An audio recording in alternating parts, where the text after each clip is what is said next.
Hello everyone, स्वागत है आप सभी का एक बार फिर से मैट कैम्प क्लासेस में। तो चलिए स्टार्ट करते हैं। और आज हम लोग अपनी गुड नाइट सीरीज की इस क्लास में पढ़ेंगे स्टैटिस्टिकल थर्मोडायनेमिक्स के कुछ इंपॉर्टेंट क्वेश्चंस। ठीक है, देखो स्टैटिस्टिकल थर्मोडायनेमिक्स से कुछ क्वेश्चंस आते हैं जो हर साल 4 नंबर का क्वेश्चन एक फिक्स होता है, कभी कभी 2 आ जाते हैं 4 नंबर के क्वेश्चंस, और बार 8 से 10 नंबर की आपकी स्टैटिस्टिकल आती ही है। तो इस लेक्चर में मैं आपको 2-3 तरीके के क्वेश्चंस कराना सिखाऊंगा स्टैटिस्टिकल थर्मोडायनेमिक्स के। अब पूरा चैप्टर तो कवर कर नहीं सकते, फिर भी हमने 3 इंट्रोडक्शन वीडियोस पढ़ी हुई हैं, वहां से आप उनका एक इंट्रोडक्शन आइडिया ले सकते हैं अगर आप स्टैटिस्टिकल को पूरा नहीं पढ़ना चाहते हैं। हालांकि इसके बाद मैं एक मैराथन क्लास लेकर भी आप सभी के साथ आकर जुड़ूंगा, जिसमें हम लोग कुछ इंपॉर्टेंट पॉइंट्स के बारे में भी बात करेंगे स्टैट के। ठीक है, तो स्टैट बेसिकली है क्या, स्टैटिस्टिकल थर्मोडायनेमिक्स बेसिकली है क्या, इसके बारे में एक छोटा सा इंट्रोडक्शन मैं आपको दे देता हूं। देखो, थर्मोडायनेमिक्स बेसिकली हम लोग जो पढ़ते थे, जो क्लासिकल थर्मोडायनेमिक्स थी, जैसे केमिकल थर्मोडायनेमिक्स की जगह क्लासिकल थर्मोडायनेमिक्स कहा जाना चाहिए, वो जो क्लासिकल थर्मोडायनेमिक्स थी उसमें कुछ कमियां ये थी कि उसकी जो प्रिंसिपल अजम्पशंस थे, जैसे उसके जो लॉज ऑफ इक्वेशंस थी ना, जैसे first law, second law, third law, entropy concept, तो इन सब चीजों का मॉलिक्यूलर लेवल पर कोई सिग्निफिकेंस नहीं था। कहीं कहीं पर हमारी जो केमिकल थर्मोडायनेमिक्स है वो पूरी तरीके से अच्छे से एक्सप्लेन नहीं हो पाती, चीजों को सही तरीके से एक्सप्लेन नहीं कर पाती है। जैसे कि एंट्रोपी कॉन्सेप्ट की एब्सोल्यूट जीरो पर एंट्रोपी जीरो क्यों हो जाती है, ऐसे कुछ सवालों का जवाब जब हमारी थर्मोडायनेमिक्स नहीं दे पाई, जो कि क्लासिकल थर्मोडायनेमिक्स थी, तो उस क्लासिकल थर्मोडायनेमिक्स में बेसिकली इंट्रोड्यूस करी गई आपकी स्टैटिस्टिकल मैकेनिक्स। तो स्टैटिस्टिकल मैकेनिक्स बेसिकली क्या करती है, आपके माइक्रो लेवल की जो फिजिक्स है, जो माइक्रो लेवल की केमिस्ट्री है और जो मैक्रो लेवल की केमिस्ट्री है, इनको आपस में इनके बीच का एक ब्रिज का काम करती है। मतलब कहने का ये है कि ये मॉलिक्यूलर लेवल पर स्टडी करके आपके जो बेसिकली जो थर्मोडायनेमिक फंक्शंस होते हैं, जैसे कि एंट्रोपी, जैसे कि आपकी इंटरनल एनर्जी, जैसे कि आपकी गिब्स फ्री एनर्जी, ये जो थर्मोडायनेमिक फंक्शंस है, जो मैक्रोस्कोपिक प्रॉपर्टीज हैं, उनको डायरेक्टली रिलेट करती है आपकी माइक्रोस्कोपिक प्रॉपर्टीज से, सीधा मॉलिक्यूल से, सीधा इंडिविजुअल पार्टिकल्स से। तो ऐसे इंटरकरेक्शन को, ऐसे ब्रिजिंग को जिस साइंस ने इस ब्रिजिंग पे काम किया, या उस साइंस के उस पार्ट को हम लोग बेसिकली क्या बोलते हैं, अपनी स्टैटिस्टिकल थर्मोडायनेमिक्स बोलते हैं। तो स्टैटिस्टिकल थर्मोडायनेमिक्स में आपको सबसे बेसिक बात आपको ये समझ में आती है कि स्टैटिस्टिकल का मतलब ही है ये कि किसी ऐसे किसी डिफरेंट, कोई अगर मान लो आपके पास ऐसा सिस्टम अवेलेबल हो जो नंबर ऑफ स्टेट्स में रह सकता है। मान लीजिए, आप सुनिएगा जरा बात ध्यान से, कि आप मान लीजिए आपके पास एक सिस्टम है, ठीक है, सिस्टम का मतलब हो गया कि आपने कोई भी एक सिस्टम ले रखा है और वो सिस्टम किसी एक स्टेट में एट अ टाइम हो सकता है, उसकी दूसरी स्टेट भी हो सकती है। अब डिफरेंट स्टेट कैसे हो सकती है, इसका मतलब ये हुआ कि मान लो आपके मॉलिक्यूल के पास n total number of particles हैं, ठीक है। अब उन n पार्टिकल्स के बाद पास कुछ ना कुछ क्वांटम स्टेट्स रही होंगी, मान लो वो ट्रांजिशनल, जब मोशन कर रहे होंगे तो उनके हिसाब से ट्रांजिशनल एनर्जी लेवल्स होंगे, रोटेशनल एनर्जी लेवल्स होंगे, वाइब्रेशनल एनर्जी लेवल्स होंगे। तो भाई एट अ गिवन टाइम ये अपनी डिफरेंट क्वांटम स्टेट में हो सकते हैं, लेकिन उस सब, अगर मैं सारे मॉलिक्यूल्स का, इस पूरे के पूरे सिस्टम में सारे मॉलिक्यूल्स का अगर मैं क्या करूं, एक साथ एट अ टाइम उनकी कोई एक स्टेट देखूंगा, क्योंकि वो एट अ पर्टिकुलर टाइम किसी एक स्टेट में होंगे ना, कि मान लो तीसरा एटम 10वीं क्वांटम स्टेट में है, चौथा एटम दूसरी क्वांटम स्टेट में है, लेकिन अगर मैं उन सारे पार्टिकल्स को एक साथ ऊपर से देखूंगा, एक साथ उनको ऑब्जर्व करूंगा, तो मैं कहूंगा कि हाँ, एट अ गिवन टाइम मेरा सिस्टम इस पर्टिकुलर स्टेट में अवेलेबल है। अब वो स्टेट कितनी हो सकती हैं, क्योंकि हमारे पास जो टोटल नंबर ऑफ मॉलिक्यूल्स होते हैं किसी गिवन पार्टिकल में, अगर मैं सबसे बेसिक, सबसे नॉर्मल एग्जांपल लूं, मान लो 1 मोल होंगे, मोल के आधार पर ही होंगे ना, तो इसका मतलब है जो हमारा ऑर्डर ऑफ मॉलिक्यूल्स होते हैं किसी सिस्टम में हमारे पास, वो कितने होते हैं, 6.023 इंटू 10 की पावर 23। ठीक है, अब इन मॉलिक्यूल्स को अगर आप सिर्फ और सिर्फ क्या मान लो कि ये सिर्फ और सिर्फ आपके मोनोएटॉमिक मॉलिक्यूल्स हैं, तो उस केस में इनके पास ट्रांजिशन तो होंगे, तो इनका मतलब इनके पास 3 ट्रांजिशन होंगे, 3D मोशन कर रहे होंगे, तो इसका मतलब यहाँ पर 3 आ जाएगा। मतलब एक मॉलिक्यूल के पास 3 क्वांटम स्टेट, तो इतने मॉलिक्यूल के पास इतनी क्वांटम स्टेट हो सकती है कि नहीं हो सकती है। अब ये रोटेशन भी कर सकते हैं, वाइब्रेशन भी कर सकते हैं, तो मतलब है कहने का कि यहाँ पर इनका जो मॉलिक्यूल्स है, अगर इनकी डिफरेंट स्टेट्स के हिसाब से पूरा ओवरऑल सिस्टम किस स्टेट में रह सकता है, ऐसा अरेंजमेंट देखे तो हमें ये पता लगेगा कि भाई ये लाखों करोड़ों तरीके से एग्जिस्ट कर सकता है आपका system at a given time. तो हम क्या करते हैं, हम स्टैटिस्टिकल थर्मोडायनेमिक्स में ऐसे सिस्टम्स को ही स्टडी करते हैं जो बहुत ज्यादा स्टेट्स में रह सकते हैं। तो हम क्या करते हैं, हम उसको as a collection of states मान लेते हैं। हम मानते हैं क्या है कि हमारे पास एक एनसेम्बल है। हम क्या मानते हैं कि हमारे पास एक एनसेम्बल है। यही एनसेम्बल कॉन्सेप्ट है कि हमारे पास क्या है, एक एनसेम्बल है। और एनसेम्बल बेसिकली क्या है, एनसेम्बल वो डिफरेंट टाइप ऑफ स्टेट्स जिनमें मॉलिक्यूल रह सकता है उन सबका एक साथ कलेक्शन है। और इनमें कोई गिवन ये स्टेट है जो ये किसी पर्टिकुलर टाइम पर या फिर किसी पर्टिकुलर कंडीशन पर उसकी ये पर्टिकुलर स्टेट रही होगी, सिस्टम इस स्टेट में रहा होगा, ठीक है। अब हो सकता है दूसरे टाइम पर वो इस स्टेट में आ जाए। तो ऐसे कलेक्शन ऑफ हाइपोथेटिकल इमेज होती है, पूरी की हाइपोथेटिकल इमेज है कि सिस्टम डिफरेंट स्टेट में रह सकता है। और उन सारी स्टेट्स का एक हम ओवरऑल कलेक्शन जब लेते हैं तो उसे हम क्या बोलते हैं, अपना एनसेम्बल। अब हम लोग इन सारी स्टेट्स को क्या करते हैं, इन सारी स्टेट्स का हम लोग निकालते हैं मोस्ट प्रोबेबल स्टेट। क्या निकालते हैं, मोस्ट प्रोबेबल स्टेट। और जो मोस्ट प्रोबेबल स्टेट होती है उससे ही हम सिस्टम की एज अ नॉर्मल स्टेट मानकर अपनी पढ़ाई को आगे बढ़ाते हैं। समझ रहे हैं आप बात? मतलब इसमें हम लोग कर क्या रहे हैं कि सिस्टम जितने स्टेट्स में रह सकता है उन सारी स्टेट्स की मोस्ट प्रोबेबल स्टेट की हम लोग स्टडी करनी होती है। उस मोस्ट प्रोबेबल स्टेट की हम लोग क्या करते हैं, उसके आधार पर उसकी एंट्रोपी, इंटरनल एनर्जी, ये सारी चीजें निकालते हैं। तो ये है हमारा point of view statistical thermodynamics को पढ़ने का। अब इसी एनसेम्बल के आधार पर बेसिकली हमारे यहाँ पर 3 टाइप के एनसेम्बल हो जिन्हें हमें नॉर्मली स्टडी करना होता है। अब मान लो कि आपने सिस्टम को मान लिया कि आपके पास ये एक पर्टिकुलर सिस्टम है, तो इस सिस्टम के पास कुछ ना कुछ बाउंड्री कंडीशंस होनी चाहिए। मतलब कहने का क्या है मेरा कि आपके पास जो ये स्टेट है ना मॉलिक्यूल की, आप उसमें कुछ ना कुछ बाउंड्री कंडीशंस तो दोगे ना कि उस स्टेट, अगर मान लो कोई मॉलिक्यूल है जिसे हम लोग अपने एनसेम्बल का एक स्टेट माने, या फिर मान लो हमारे पास ये कमरा है, तो ये कमरे में मान लो कभी उधर धूप ज्यादा है, कभी उधर धूप ज्यादा है, कभी उधर का टेम्परेचर ज्यादा है, इधर का मॉलिक्यूल ज्यादा तेजी से घूम रहा है।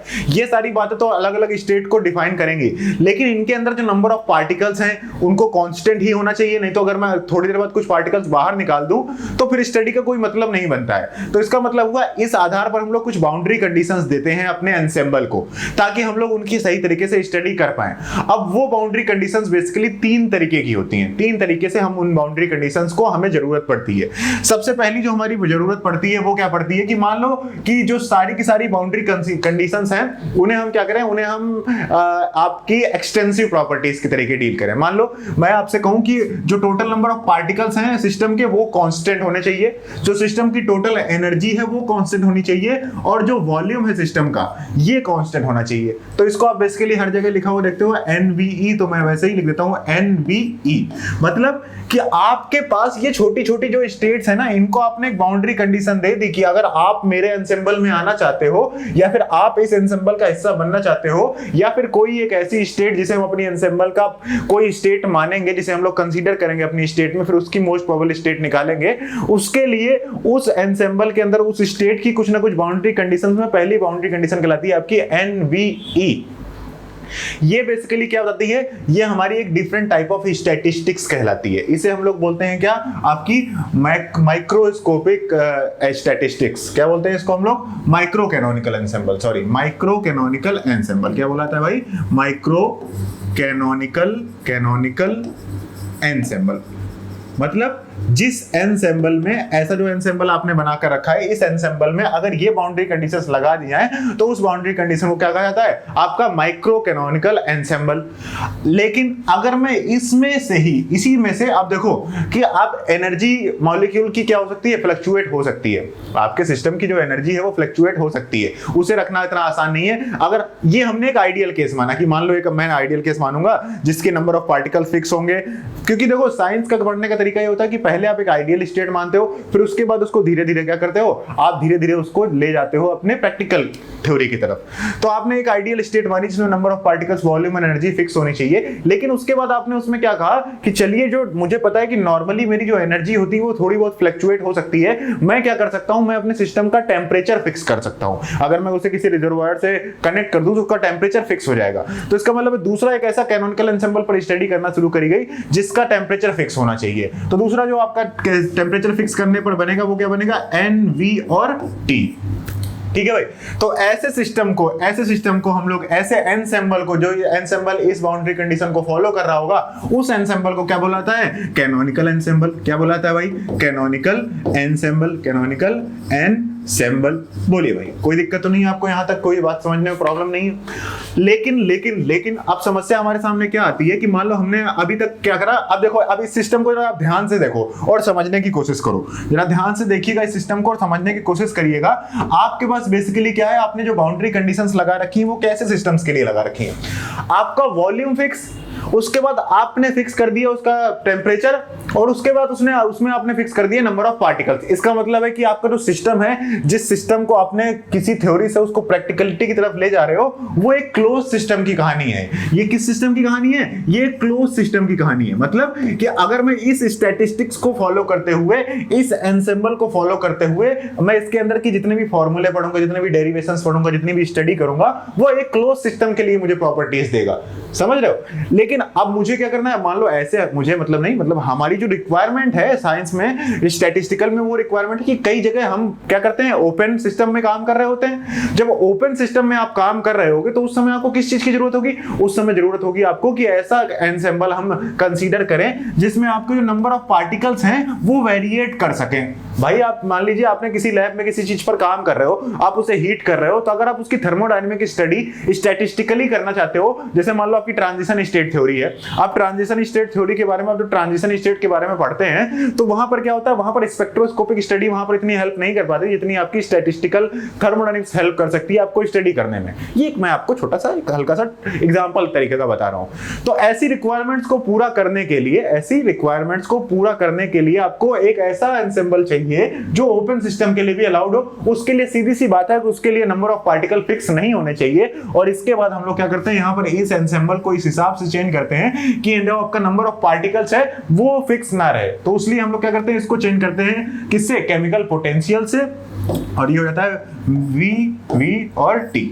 मतलब अब आपका वॉल्यूम फिक्स है लेकिन नंबर ऑफ पार्टिकल फिक्स नहीं है। आपका सिस्टम से क्या पता चीजें अंदर बाहर हो सकती है, नंबर ऑफ पार्टिकल्स अंदर बाहर हो सकते हैं। आई बात समझे? तो ये हो जाता है आपके लिए, किसके लिए? ओपन सिस्टम के लिए। किसके लिए हो जाता है भाई? ये होता है आपके ओपन सिस्टम के लिए। और इस एनसेम्बल को बोला जाता है क्या भाई? Grand canonical ensemble. क्या बोलाता है? Grand canonical ensemble. इतनी बात भाई आप सभी को समझ में आ गई होगी। तो ये थोड़ा एक छोटा सा जो मुझे शुरुआत में बताना जरूरी था, क्योंकि अगर मैं इतनी चीजें हम आपस में डिस्कस नहीं करेंगे तो आगे हम कहानी को समझ नहीं पाएंगे अच्छी तरीके से। इसके आगे मैं आपको किसी मैराथन क्लास में आके और भी चीजों को ऐड करके बताऊंगा, लेकिन अभी मैं आपको इस चैप्टर के अब कुछ इंपॉर्टेंट पार्ट्स हैं जहां से हर साल सवाल आते हैं, उनको डिस्कस करना हम लोग स्टार्ट करते हैं। तो पहला सवाल तो यहीं पर कंप्लीट हो गया कि हर बार गेट में, नेट में आपका क्वेश्चन पूछ लेता है कि ग्रैंड कैनोनिकल एनसेम्बल में क्या कांस्टेंट होता है, कैनोनिकल में क्या कांस्टेंट होता है, और माइक्रो कैनोनिकल में क्या कांस्टेंट होता है। तो इसके बारे में आपको यहाँ पर एक बेसिक इंट्रोडक्शन इसका समझ में आ गया। ठीक है, इसके बाद बेसिकली यहां पर आपको एक और क्वेश्चन आता है इस कॉन्सेप्ट से। उस कॉन्सेप्ट को भी आप समझ लीजिए। कई बार क्वेश्चन आते हैं आपके स्टैटिस्टिकल से कि मान लो आपके पास ऐसे 4 एनर्जी स्टेट्स हैं। कह देगा आपके पास कि आपके पास 4 एनर्जी स्टेट्स हैं, और 4 एनर्जी स्टेट्स की जो एनर्जी है वो है पहले एनर्जी की 2, इसकी 2, इसकी 3 और इसकी 4। ठीक है, इतनी यूनिट एनर्जी है।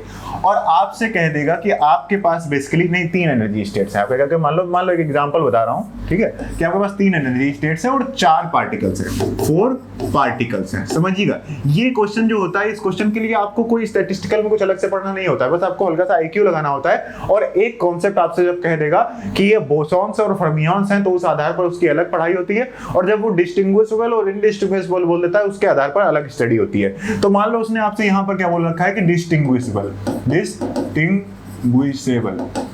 तो डिस्टिंग्विशेबल जब भी आपसे कहेगा तो इसका मतलब है कि आपके जो पार्टिकल्स हैं उनको आप देखकर ही बता सकते हो कि ये अलग पार्टिकल है, ये अलग पार्टिकल है, ये अलग पार्टिकल है। तो इनके लिए जब भी आप एग्जांपल, जब भी आप स्टडी करा करो तो आपने कहा कि उसने आपसे कहा कि 4 पार्टिकल्स हैं। तो 4 पार्टिकल्स का मतलब हो गया, यहां पर आप कह दीजिए कि आपके पास 4 पार्टिकल्स हैं, A, B और C और D।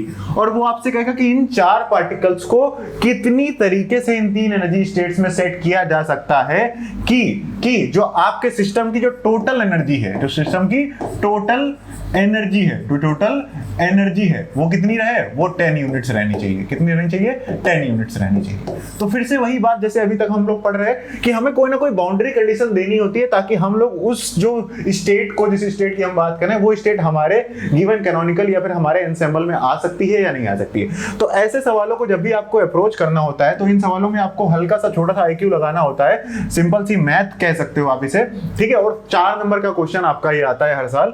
तो इसमें आपको कुछ नहीं करना है, आप देखिए स्टेट बना लीजिए 1 2 3, ठीक है। आपकी पहले, दूसरी, तीसरी एनर्जी हो गई। अब इसके बाद क्या करना है, आपको 10 यूनिट एनर्जी बनानी। तो पहले मान लो यहाँ पर A B, तो 3 3 6 यूनिट हो गई। और उसके बाद C D, तो इसका मतलब क्या हो गया कि आपकी देखो 3 into 2, यहाँ की एनर्जी निकालो, 3 into 2 और 2 into 2, तो इसका मतलब ये टोटल कितनी हो गई, 10 यूनिट हो गई कि नहीं हो गई। तो एक तो तरीका ये अरेंजमेंट का हो सकता है। दूसरा अरेंजमेंट का तरीका क्या हो सकता है कि बेसिकली पहला मैं क्या करूं, A B C, ठीक है, और उसके बाद यहां क्या कर दूं D, तो इसका मतलब हो गया 3 into 3 और 1 into 1, इसका मतलब हो गया इनको फिर से आपस में ऐड करोगे तो कितना आ जाएगा, 10 यूनिट एनर्जी आ जाएगी। बोलिए भाई, आ जाएगी या नहीं आ जाएगी? इतनी बात आपको समझ में आई? तो इसका मतलब हो गया अब इसके बाद आप किसी भी तरीके से रखने की कोशिश करो। आप सोचो कि इसके बाद अगर दूसरा तरीका कोई भी निकाल के देखो। मान लो हम लोग क्या सोचें कि 1 2 3 है, ध्यान से समझते रहिएगा इस बात को। यहाँ पर क्या है, आपके पास A है, यहाँ पर B है, ठीक है। अब यहाँ पर मैं C रख दूं, यहाँ पर D रख दूं, तो यहाँ पर 1 2 3 3 3 6 2 8 1 9 यूनिट टोटल एनर्जी कितनी हो रही है, 9 ही हो रही है। तो इसका मतलब हो गया ये हमारी बाउंड्री कंडीशन फॉलो नहीं कर रहा, हम इसे कंसीडर नहीं कर सकते हैं। अब इस तरीके से हम लोग इसको अरेंज नहीं कर सकते हैं। अब मान लो यहाँ पर मैं C D कर दूं और मैं इसको हटा दूं, इसको मैं क्या कर देता हूँ, हटा देता हूँ यहाँ पर। तो इसको हटाने के बाद अगर C D मैं यहाँ पर लगा दूं और यहाँ से मैं एक और हटा दूं, यहाँ पर इसको कुछ इस तरीके से कि यहाँ पर A रख देता हूँ, यहाँ पर B रख देता हूँ, तो देखो क्या हुआ, 3 3 4 7 1 8, फिर से नहीं रिक्वायरमेंट। तो आप किसी भी तरीके से दूसरी तरीके से रखने की कोशिश करेंगे तो आपको ये पता चलेगा कि आपके पास यही 2 तरीके हैं, A B C D वाले, और दूसरा क्या है आपका A B C D और D वाला।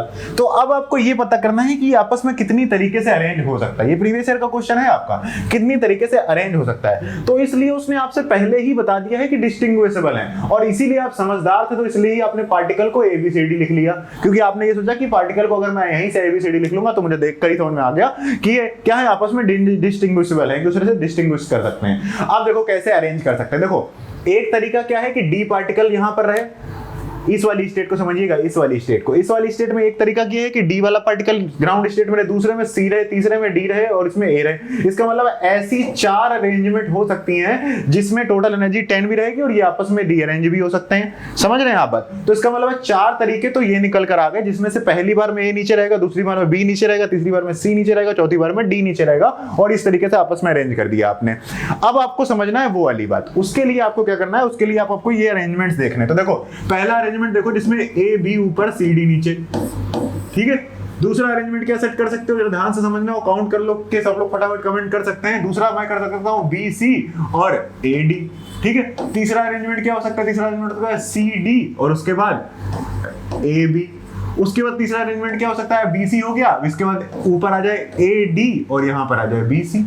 बोलिए भाई कोई दिक्कत तो नहीं है, ADBC हो गया, ठीक है। 4 तरीके ये निकल आए। अब देखो और भी तरीके निकल के आ सकते हैं। A के साथ आपने क्या ले लिया, C नहीं लिया है अभी, ऊपर A के साथ C नहीं लिया, तो ले लीजिए AC और BD।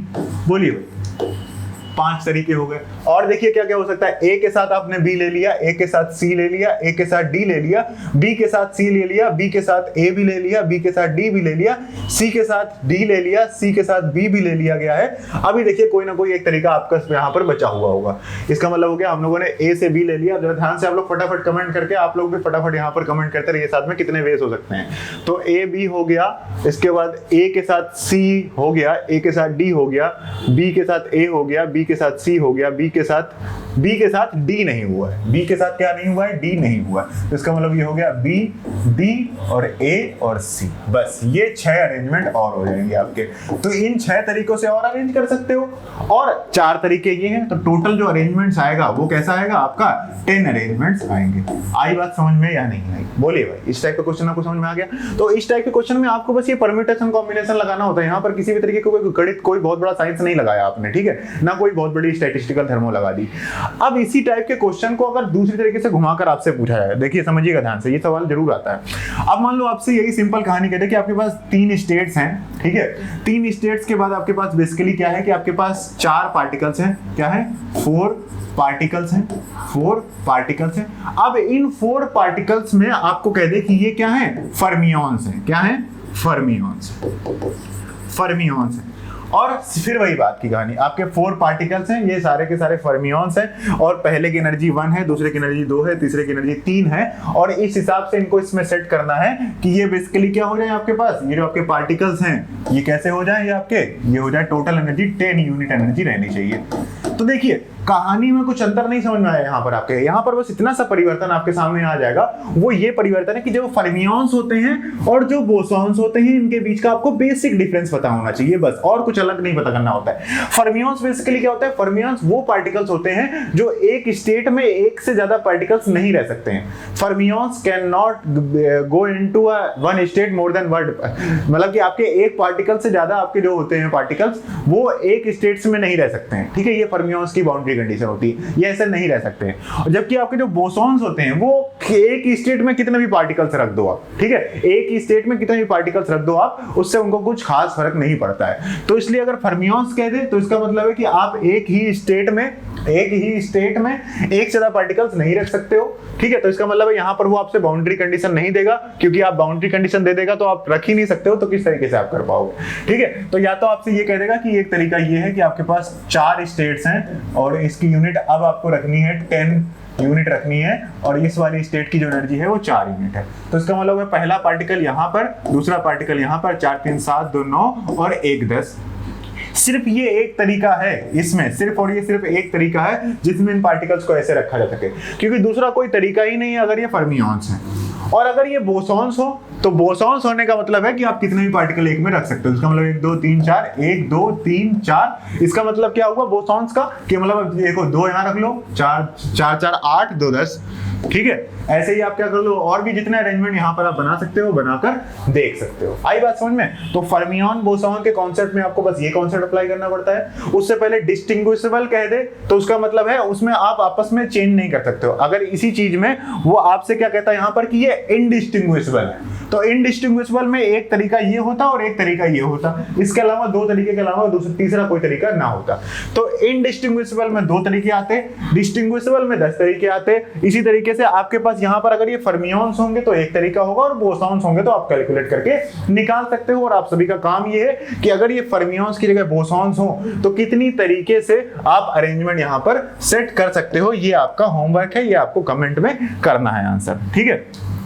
अब इसके बाद जो आपको अभी सबसे इंपॉर्टेंट जो पार्ट है जिसको मैं अभी इसी में कवर कराना चाहता हूं आपसे, ये तो हो गए एक तरीके के क्वेश्चन जो आते ही आते हैं। दूसरे के तरीके के क्वेश्चंस आप देखिए कैसे आते हैं आपके सामने। वो आता है बेसिकली आपका कैनोनिकल एंसेंबल के अंदर से। क्या आता है? Canonical ensemble.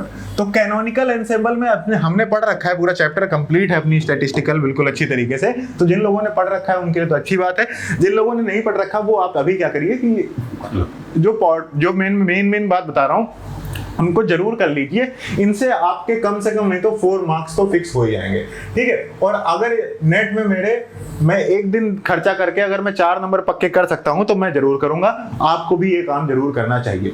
तो देखो कैनोनिकल एंसेंबल में या फिर किसी भी एंसेंबल में आपके बेसिकली पार्टीशन फंक्शन यही होता है। क्या होगा पार्टीशन फंक्शन बेसिकली अप्लाई करने के लिए कि Q is equal to partition function Q is equal to e की power summation over all states e की पावर माइनस बीटा EJ, जहां पर ये बीटा बेसिकली क्या होता है 1/kBt। और बेसिकली kb क्या है आपका? kb है आपका बोल्ट्जमैन कांस्टेंट। तो यहां पर बेसिकली सारी स्टेट्स के लिए अगर मैं आपको इसको अप्लाई कर दूं तो ये क्या कहलाता है? आपका पार्टीशन फंक्शन कहलाता है, ठीक है। ये तो हो गया पार्टीशन फंक्शन, ठीक है। अब इसके बाद अगर ये हो गया मॉलिक्यूलर पार्टीशन फंक्शन, किसी एक मॉलिक्यूल के लिए जब आप पार्टीशन फंक्शन निकालें। लेकिन अगर आप जब पूरे सिस्टम के लिए पार्टीशन फंक्शन निकालेंगे तो क्या करेंगे आप? सारे के सारे छोटे छोटे जो इंडिविजुअल पार्टीशन फंक्शन है ना उनको आपस में मल्टीप्लाई कर दीजिए, तो वो आता है क्या आपका कैनोनिकल पार्टीशन फंक्शन, जिसे रिप्रेजेंट किया जाता है कैपिटल Q से। और इसका फॉर्मूला ये होता है, ठीक है, कैनोनिकल पार्टीशन फंक्शन का। और नॉर्मली हमसे बात हमेशा मॉलिक्यूलर पार्टीशन फंक्शन की ही आती है जितनी भी अभी तक सवाल आए हुए हैं, ठीक है। तो कैनोनिकल पार्टीशन फंक्शन जिसे कैपिटल Q से रिप्रेजेंट करते हैं, फिर से उसके अंदर क्या क्या कांस्टेंट होता है, एनवीटी कांस्टेंट होता है, और यहाँ पर Q1 टू Q2। अब इसके बाद इसी के आगे कहानी शुरू कैसे होती है कि कैनोनिकल पार्टीशन फंक्शन है ये आपका। अगर मान लो ये सबके सब इनडिस्टिंग्विशिबल हो, अगर इनडिस्टिंग्विशिबल पार्टिकल्स होंगे तो बेसिकली क्या होगा, अगर पहली बात तो अगर ये आइडेंटिकल पार्टिकल्स, सबसे पहली बात क्या है कि ये आइडेंटिकल पार्टिकल्स, सारे के सारे सेम पार्टिकल्स हैं, तो सेम पार्टिकल हो गया, इसका मतलब है कि सबके लिए अगर मैं टोटल n पार्टिकल्स मान लूं तो टोटल q की पावर n लिख सकता हूं। लेकिन अगर ये डिस्टिंग्विशिबल है तो q की पावर n ही रहेगा, लेकिन अगर ये इनडिस्टिंग्विशिबल है, हमें समझ में ही नहीं आ रहा कि कौन क्या है, इनडिस्टिंग्विश कर नहीं सकते, हमको डिस्टिंग्विश कर नहीं सकते इनको हम, तो उसलिए हम क्या करते हैं कि हम लोग इसको डिवाइड करते हैं n फैक्टोरियल से। किससे डिवाइड करते हैं, n फैक्टोरियल से। तो ये क्या होता है, ये एक तरीके करते हैं हम लोग करेक्शन, इसे हम लोग क्या बोलते हैं, एक तरीके से किया जा रहा है करेक्शन। अब इस पर भी आपका नेट का प्रीवियस ईयर का क्वेश्चन आ चुका है कि आपके आपकी बोल्ट्जमैन स्टैटिस्टिक्स में आप क्यू जो आपका फंक्शन होता है उस फंक्शन को किस चीज से रिप्लेस किया था। क्वेश्चन था कि आपका एक फंक्शन है fn, इसको किस चीज से रिप्लेस करते हैं, तो ये fn और डिवाइडेड बाय फैक्टोरियल n, इससे इसको डिवाइड किया जाता है। लेकिन अब इसके आगे इसमें और भी बहुत डिटेल स्टडी है, मैं आपको अभी ज्यादा समझा नहीं सकता हूं, ठीक है। लेकिन अभी आप ये समझ लीजिए कि यहीं से शुरुआत होती है कि आपने बोल्ट्जमैन स्टैटिस्टिक्स, बोस-आइंस्टाइन स्टैटिस्टिक्स और फर्मी डायरेक्ट स्टैटिस्टिक्स की कहानी इसी फॉर्मूले को करेक्ट करते करते शुरू होती है, ठीक है। तो बस इतना सा भी आप बात ध्यान रखिए। अब इसके बाद जो इंपॉर्टेंट फॉर्मूले हैं आपके कैनोनिकल पार्टीशन फंक्शन के, वो क्या है, क्योंकि यहीं से लेकर सारे क्वेश्चन आते हैं आपके, ठीक है। बाकी ग्रैंड कैनोनिकल एंसेंबल के भी मैंने काफी सारे क्वेश्चन आपको करा रखे हैं, तो उनसे भी क्वेश्चन आ गया तो कोई बात नहीं, लेकिन रिवीजन के लिए आप इतना तो पढ़ ही लो कम से कम, ठीक है। इसमें क्या है आपके पास, क्या क्या चीजें लिख रखी है मैंने यहाँ पर, मैंने आपके सामने यहाँ पर लिख रखा है average energy of the particle की। पार्टिकल की जो एवरेज एनर्जी होती है उसका फॉर्मूला होता है kBt² del ln t upon del q। अब ये q कैनोनिकल भी हो सकता है और ये आपका मॉलिक्यूलर भी हो सकता है। जो नॉर्मल केसेस में आपसे बात कही जाती है वो किससे कही जाती है, मॉलिक्यूलर के बारे में ही आपसे बात कर रहा होगा, और ज्यादा कुछ खास आपको परेशान नहीं करता। तो आपका पार्टीशन फंक्शन दे रखा होगा या फिर पार्टीशन फंक्शन निकालना होगा। तो अगर आपको पार्टीशन फंक्शन निकालना पड़ेगा तो इसका मतलब है इसमें आप क्या करना है, इसमें आप लगाना ये वाला फॉर्मूला, ठीक है। वो कभी कभी आपसे कह सकता है कि सिस्टम में दो स्टेट्स हैं, और सिस्टम में दो स्टेट्स हैं, उसके बाद देखो यहाँ पर ये GI भी आता है, इस जगह पे क्या आता है, ये GI बेसिकली क्या होगा, हर पर्टिकुलर स्टेट्स की डीजेनरेसी, मतलब उस एनर्जी लेवल पर कितने different type of energy states available है, डीजेनरेसी। तो आपसे कहते हैं कि इसकी डीजेनरेसी 2 है, इसकी डीजेनरेसी 1 है, ऐसे सिस्टम की जिसकी एनर्जी का जो डिफरेंस है वो डिफरेंस है आपको मान लो कह देगा आपसे ई डिफरेंस है, तो इसके लिए पार्टीशन फंक्शन निकालिए आप। तो चलिए मैं अभी आपको इससे पहले एक चीज और सिखा देता हूँ साथ में कि पार्टीशन फंक्शन कैसे निकालते हैं। मान लो आपसे कहे कि आपके पास पार्टीशन फंक्शन निकालने का क्वेश्चन आता है, जी हाँ बिल्कुल आता है, 0 है ये 1 है, ठीक है। आपसे कह देगा कि इनके बीच का जो एनर्जी डिफरेंस है वो कितना है, इसकी एनर्जी ई है, 0 है, इसकी एनर्जी ई है। या फिर आपसे कह देगा कि ग्राउंड स्टेट की एनर्जी एक्साइटेड स्टेट से के बीच में जो एनर्जी डिफरेंस है वो इतना है, तो एनर्जी डिफरेंस भी बोल दे आपसे तब भी कोई बात नहीं, ठीक है। इसकी एनर्जी 0 है, इसकी एनर्जी ई है। अब इसके लिए इसकी डीजेनरेसी 1 है, इसकी डीजेनरेसी मान लो 2 है, इसकी 1 है। अब इसके लिए पार्टीशन फंक्शन निकालना है, तो partition function Q equal to क्या होता है, summation over all state GI into EI की पावर बीटा EI, ठीक है। तो आप क्या करिए, अब इसको अप्लाई करना शुरू करिए। यहाँ पर आया आपके पास समेशन आप पहले स्टेट के लिए जब इसको ओपन करेंगे तो आएगा G1 पहले स्टेट की डीजेनरेसी, क्या आएगी आपकी बेसिकली पहले स्टेट की डीजेनरेसी इनटू E की पावर माइनस बीटा। अब E1 कितना है, 0 है, तो इसका मतलब हो गया इनटू 0 प्लस आएगा ना समेशन में। अब G2 आ जाएगा, G2 इनटू E की पावर माइनस कितना है, E की पावर माइनस कितना है आपके पास बेसिकली बीटा E, बस। तो अब हो गया, ये बेसिकली क्या आ जाएगा, ये G1 की वैल्यू 1 और ये तो पूरा 1 हो जाएगा, तो 1 प्लस 2 इंटू E की पावर माइनस बीटा E। इस तरीके से क्या कर सकते हो आप, पार्टीशन फंक्शन निकाल सकते हो। ये आपका तरीका होता है पार्टीशन फंक्शन निकालने का, ठीक है। अब एक बार आपने पार्टीशन फंक्शन निकाल लिया तो पार्टीशन फंक्शन के बाद बेसिकली आप इसको क्या करिए, डेल, अब इसका नेचुरल लॉग ले लीजिए, और नेचुरल लॉग लेने के बाद क्या करिए, इसको टेम्परेचर के रिस्पेक्ट में डिफरेंशिएट कर दीजिए। तो ये टर्म बहुत यूज होता है आपका, ये जो आपका टर्म होता है ना, ये बहुत यूज होता है। कई बार आपको पार्टीशन फंक्शन दे देगा, कई बार पार्टीशन फंक्शन आपसे पूछ लेगा। अब मान लो इसी तरीके से ये जो आपका पार्टीशन फंक्शन है ये आपसे कह दे कि Q ट्रांस है, क्या कह दे आपसे कि Q ट्रांस है, तो Q ट्रांस के लिए आपको वैल्यू पता है, Q ट्रांस की वैल्यू क्या होती है, 2 पाई m kBt अपॉन h² की पावर 3/2, ठीक है। तो आप जब आप इसका नेचुरल लॉग लोगे ना, जब इस चीज का क्या लोगे आप, नेचुरल लॉग लोगे। ध्यान से समझते रहना चीजें, मैं इंटरकनेक्ट कर रहा हूं एक दूसरे से, ताकि आपका कम से कम नहीं तो आधा पार्ट के क्वेश्चन करने आप स्टैटिस्टिकल के आपको आ जाए। अब क्यू ट्रांस इसने आपसे इससे कह दिया, अब इसका एलएन ले लीजिए नेचुरल लॉग। तो एलएन क्यू ट्रांस आप करेंगे तो बेसिकली क्या करना है आपको, इसके बाद करना क्या है, इसका टेम्परेचर के रिस्पेक्ट में डिफरेंशिएशन करना है। तो टेम्परेचर वाला टर्म अलग कर लेना होता है और बाकी टर्म अलग कर देने होते हैं। तो इसका मतलब यहां पर क्या आएगा, एलएन क्यू करोगे तो यहां पर आएगा 3/2। देखो इस पूरे का नेचुरल लॉग लोगे तो 3/2 बाहर आएगा, और उसके बाद जब बाहर आएगा तो मैं क्या कर रहा हूं यहां पर, मैं आपके लिए क्या कर रहा हूं कि मैं इस वाले टर्म को अलग कर दे रहा हूं, टेम्परेचर वाले टर्म को अलग कर दे रहा हूं। तो मैं कर रहा हूं 3/2 ln t प्लस 3/2 ln और कोई भी कांस्टेंट।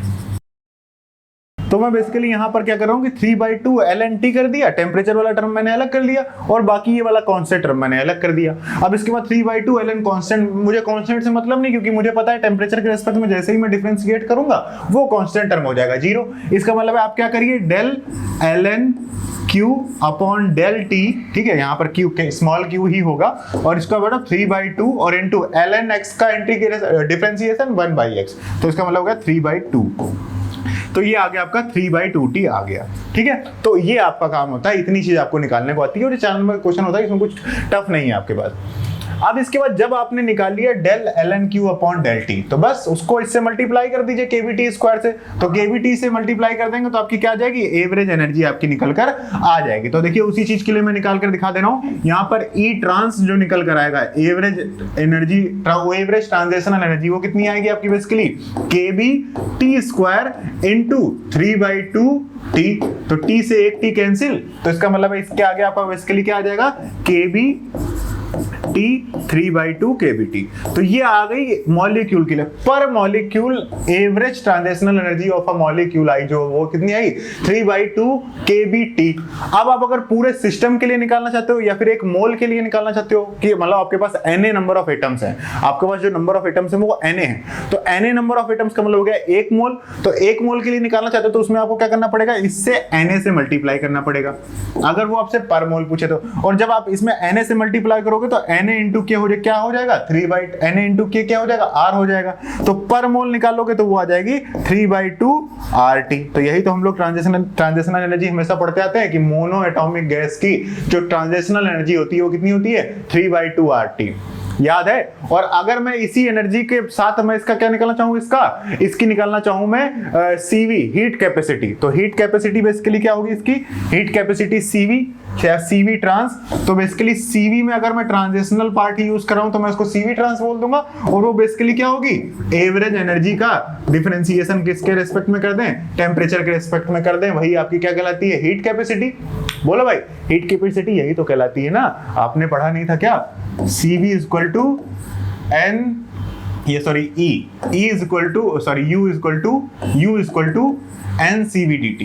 बोलो भाई, ये फॉर्मूला पढ़ रखा है कि नहीं पढ़ रखा। और स्टैटिस्टिकल में जो इंटरनल एनर्जी होती है और ये एवरेज एनर्जी होती है, E एवरेज, ये एक ही बात है, ठीक है। तो इसका मतलब कि यहाँ पर E जो है बेसिकली, और उसको अगर DT से डिवाइड कर दोगे तो ये आपका क्या निकल के आएगा, NCV निकल कर आ जाएगा, ठीक है। और पर मोल बात कर रहे हैं इसलिए यहाँ पर n को आप क्या कर सकते हैं, गायब कर सकते हैं, ठीक है। तो यहाँ से आपका आया ये फॉर्मूला। तो यहाँ पर ये NCV लगा के इसको डायरेक्टली डिफरेंशिएट कर दीजिए, 3/2 RT है, टेम्परेचर के रिस्पेक्ट में डिफरेंशिएट करेंगे तो ये आएगा 3/2 R निकल कर आ जाएगा, ठीक है। ये बात आपको समझ में होपफुली आ गई होगी। तो ये आपका काम क्या होता है, इतना काम आपसे पूछता ही पूछता है। अब इसके बाद अगर मान ले आपसे पूछ ले कि एवरेज प्रेशर, तो सिंपल सी पूरी वही कहानी है आपके लिए। यहाँ पर आपको del ln Q upon del V निकालना है, वॉल्यूम के रेस्पेक्ट में डिफरेंशिएशन करना है। और फॉर्मूला क्या है, kVt, यहाँ पर kVt स्क्वायर, यहाँ पर kVt, एवरेज प्रेशर निकालना हो तो। और अगर आपको एवरेज एंट्रोपी निकालनी हो तो सिर्फ सीधा kV ln Q, और एवरेज एनर्जी जो आपने निकाली है वहां पर उसको टेम्परेचर से डिवाइड कर दीजिए, ये आपकी आ जाएगी क्या, एवरेज एंट्रोपी। तो इतना पार्ट आपको करना जरूर आना चाहिए, ठीक है। ये हो गई अपनी बातें, काफी सारी चीजें हमने यहाँ पर सीख ली फटाफट। अब इसके बाद एक जो बहुत ही जरूरी सवाल है, जिसे आप अगर नहीं पढ़ोगे तो फिर तो काफी नुकसान हो जाएगा आपका, 4 नंबर का पूरा नुकसान हो जाएगा। वो ये है, क्या है कि fraction of molecule in a state. पूछता है आपसे कि fraction of molecule in a given state क्या है। तो fraction of a molecule in a given state के लिए आपको समझना पड़ेगा कि आपकी जो प्रोबेबिलिटी होती है किसी स्टेट, किसी पार्टिकल की किसी पर्टिकुलर स्टेट में पाए जाने की जो प्रोबेबिलिटी होती है, ठीक है, वो बेसिकली यहाँ पर क्या है ni/n, वो क्या है ni/n। और इसे ही मैं क्या बोल सकता हूं कि fraction of molecule in that state, क्योंकि वहां पर टोटल पार्टिकल्स से अगर मैं देखो मैं आई स्टेट में कितने पार्टिकल हैं और उसको डिवाइड कर दूं कि टोटल इस मॉलिक्यूल में कितने पार्टिकल हैं, तो वो क्या आपको बताएगा, वो यही चीज तो बताएगा आपको fraction of molecule in any state. अब इसके लिए ni बेसिकली किस पर डिपेंड करता है, वो पार्टीशन फंक्शन पर डिपेंड करता है। इसके पार्टीशन फंक्शन क्या होगा, gi into e की पावर माइनस बीटा ei। और टोटल नंबर ऑफ पार्टिकल्स किस पर डिपेंड करेंगे, टोटल नंबर ऑफ पार्टिकल्स, सारी प्रोबेबिलिटीज को ऐड कर दो तो वो टोटल नंबर ऑफ पार्टिकल्स हो गए। तो ये आपका फॉर्मूला आपको अप्लाई करना होता है, क्या बेसिकली आपको ये फॉर्मूला अप्लाई करना होता है कि gi into e की power beta ei upon summation over gi into b। सीधा पिछला क्वेश्चन पेपर आया हुआ है क्या, दिसंबर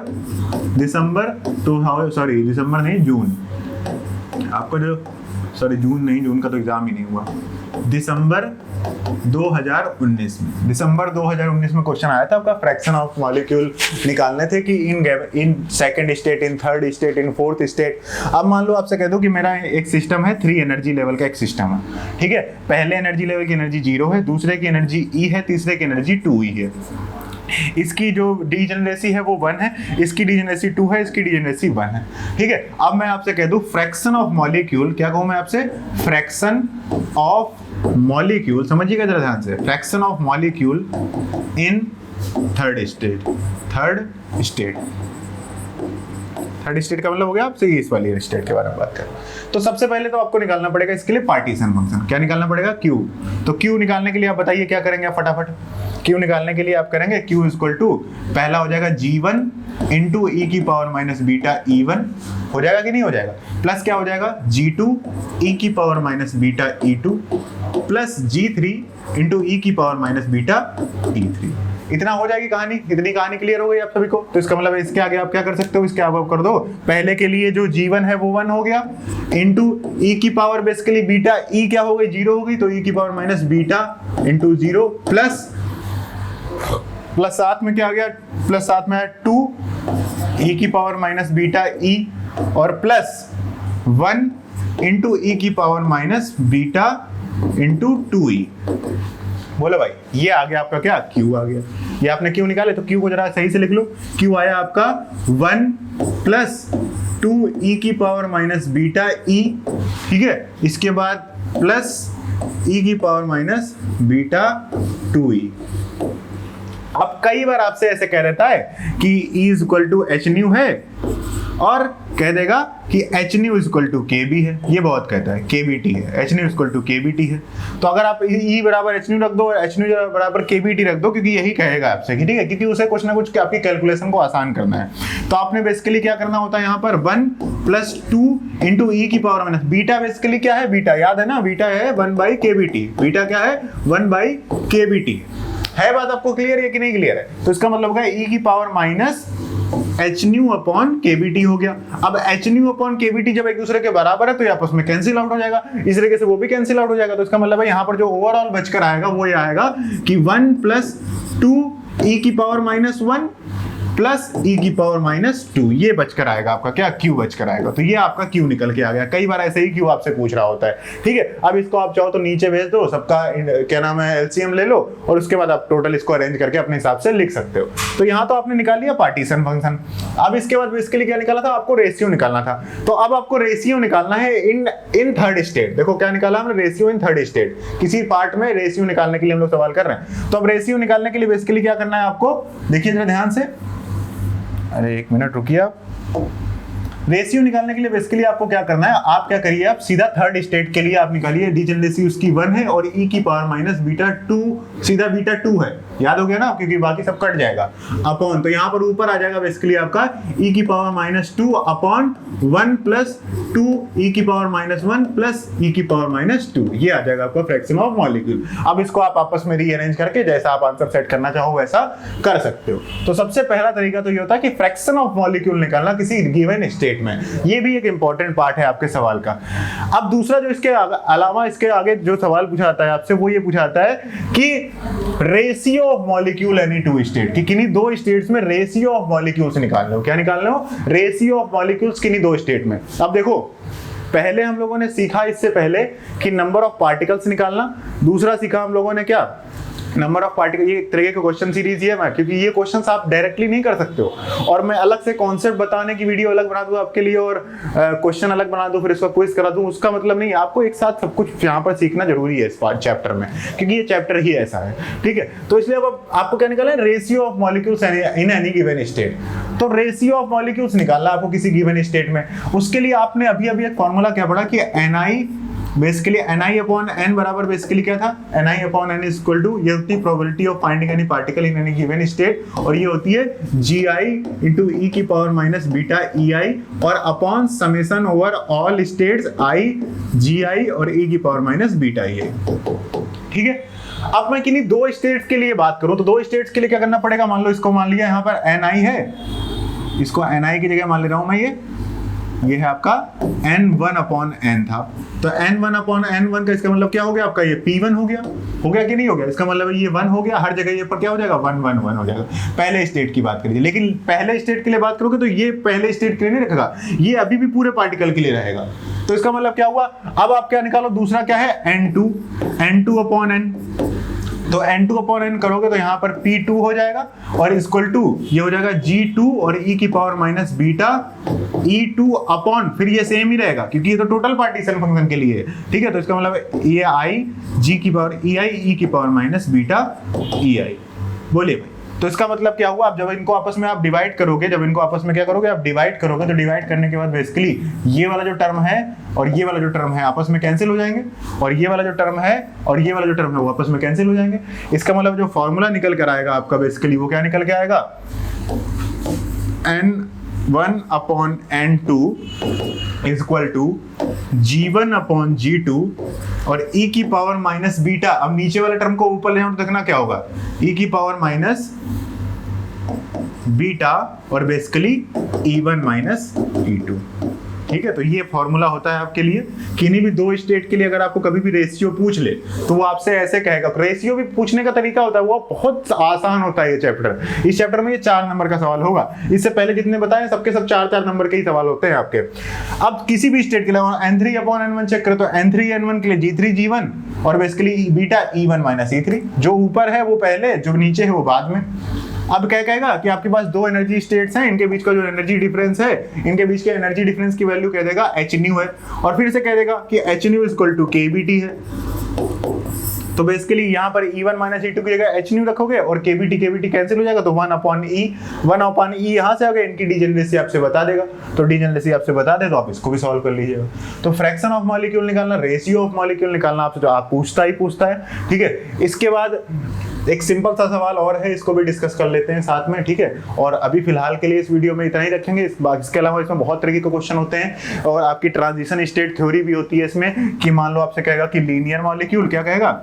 linear molecule plus non linear molecule, और इससे ट्रांजिशन स्टेट बनी जो कि नॉन लीनियर है, जो कि क्या है? नॉन लीनियर है। और इसके लिए आपको क्या है? पूरी की पूरी स्टेट लगानी होती। तो फिर समझाने के लिए तो बहुत कुछ है, समझाते तो बहुत टाइम लग जाएगा, लेकिन कम से कम आप इन पार्ट्स को जरूर पढ़कर जाएं जो मैं यहाँ पर आपको बता रहा हूँ, ठीक है। तो यहाँ पर बेसिकली ये वाला फंक्शन है आपके पास, देखो आपके पास पार्टीशन फंक्शन दे रखा है और आपसे एवरेज एनर्जी पूछ रहा है। तो आपको पता लगा कि आपको पार्टीशन फंक्शन जो भी दे रखा है उसका तुरंत क्या कर लो? नेचुरल लॉग ले दो। इसका नेचुरल लॉग लीजिए f का ln f is equal to क्या हो जाएगा? m ln t प्लस बाकी सारे टर्म हटा दो, m आगे आ जाएगा और ln at by v होगा। तो इसमें ln a अलग ln t अलग कर दिया और m ln a by v अलग कर दिया। अब इसको डिफरेंशिएट करो, ln del ln f upon del t is equal to basically क्या आएगा? यहाँ पर क्या आएगा? m और ln t का डिफरेंशिएशन 1/t और वो सब क्या हो जाएगा? 0 हो जाएगा। तो ये आ गया आपका, ठीक है। और एवरेज एनर्जी बेसिकली क्या होती है? Average energy E equal to क्या होता है? kBT square. क्या होता है? kBT स्क्वायर और into del ln f upon del t, इसकी वैल्यू रख दो m/t।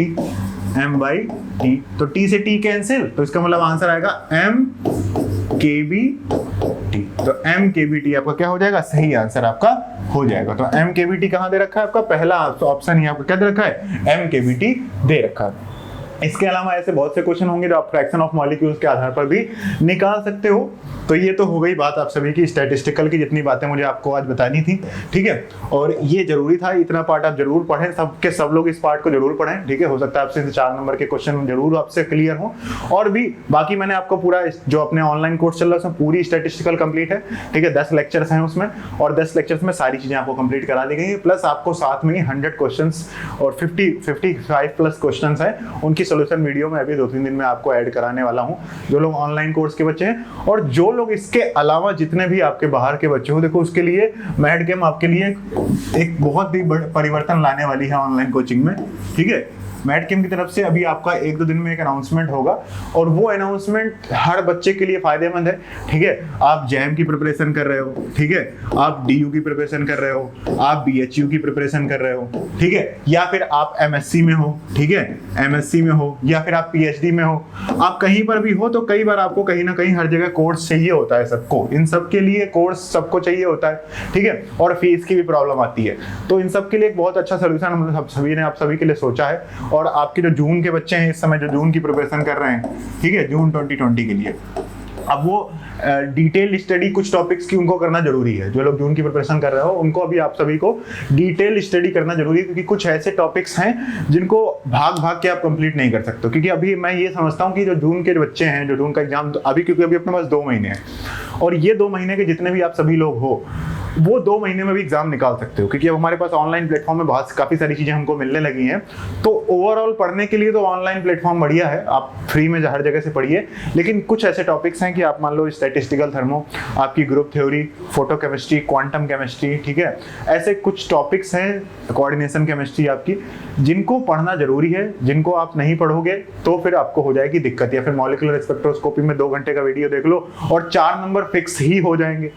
तो ऐसे कुछ वीडियोस के लिए आपको अभी इस रफ स्टडी के साथ साथ कुछ डिटेल स्टडी की भी जरूरत है। तो उन सभी चीजों को ध्यान में रखते हुए कुछ नया ला रहे हैं आप सभी के लिए, ठीक है। बस कुछ दिन के लिए जुड़े रहिए, 1-2 दिन के अंदर करते हैं कुछ काम। तब तक के लिए गुड नाइट एवरीवन। इस गुड नाइट सीरीज में हम लोगों ने आज काफ़ी अलग अलग तरीके के क्वेश्चंस मैंने आपको समझाने की कोशिश करी। यूं ही जुड़े रहिए, मैड गेम को यूं ही प्यार देते रहिए। बहुत बहुत धन्यवाद। Good night.